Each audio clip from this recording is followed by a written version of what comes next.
Kasi dito sa kanila, mostly kilaw eh. Kilaw ang kinakain.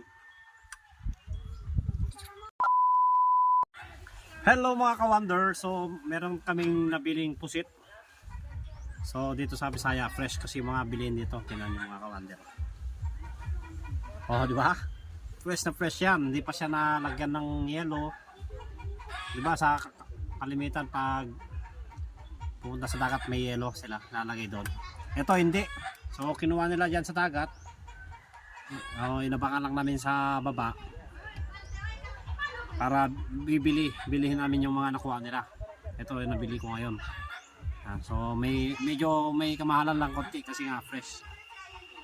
So ngayon imumukbang ko ngayon to. Kilawin. Ito yung yung suka nila, tuba. Tuba, ayan mga ka-wonder.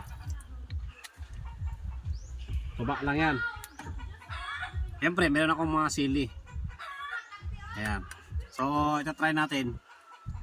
Sabi nga nila, pag fresh kasi, masarap siyang ikilaw. Diba? Ayan natin mga ka-wonder. Ito, first time ko to. Kasi dito sa kanila, mostly kilaw eh. Kilaw ang kinakain.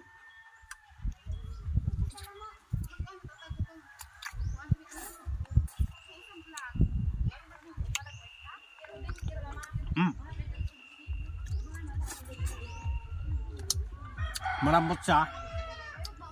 Manamis-namis.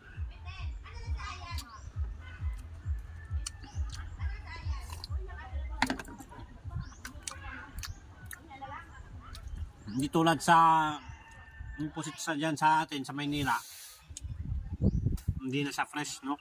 Ito malambot lang. Ayan mga ka-wonder, oh.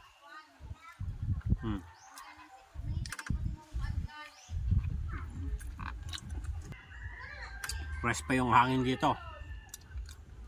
Mas masarap pag nangangat-ngat mo siya ng sili.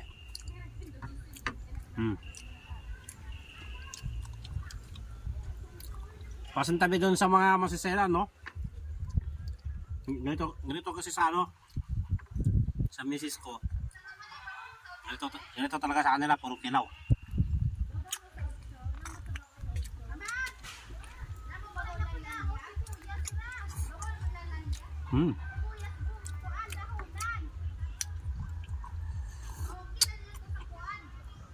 Bagay na bagay sa suka nila.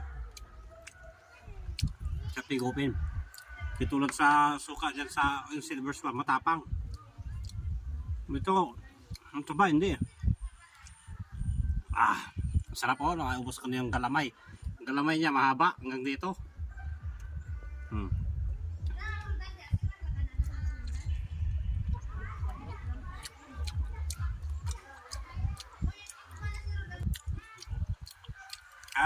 Mga ka-wonder, dito na lang. Ang abangan nyo next vlog namin.